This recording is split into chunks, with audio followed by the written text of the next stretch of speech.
मी स्वतः चॅनलवर पाहतोय आणि मी एवढंच सांगतो, मुख्यमंत्री महोदयांनी देखील कालच या बाबतीमध्ये भाष्य केलेलं आहे आणि आम्ही सरकारने प्रत्येक जिल्हाधिकाऱ्याला हे अधिकार दिलेले आहेत।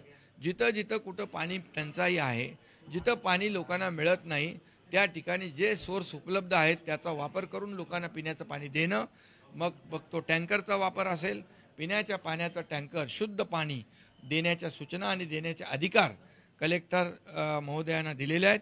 कलेक्टर जिल्हाधिकारी जे आहेत यांनी आपापल्या जिल्ह्यामध्ये स्वतः त्याचं मॉनिटरिंग केलं पाहिजे, आपली सगळी खालची टीम कामाला लावली पाहिजे।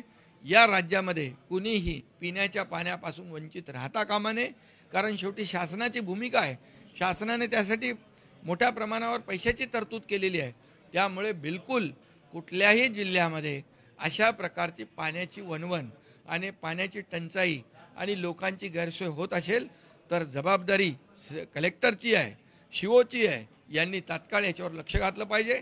आपापल्या भागामध्ये कुठे कुठे पाणी असं, जसं नाशिकमध्ये तुम्ही म्हणता खोल खाली उतरून धोकादायक परिस्थितीमध्ये पाणी तिथून न्यावं लागतं, तिथं काही दुर्दैवी मृत्यू झालेले आहेत, तर अशा घटना पुन्हा होता कामा नये। ही जबाबदारी तिथले कलेक्टर, तिथले सीओ आणि विभागीय आयुक्त यांनी तंतोतंत पार पाडली पाहिजे। आपल्या सगळ्या टीमला आपल्या जिल्ह्यामध्ये कामाला लावलं पाहिजे।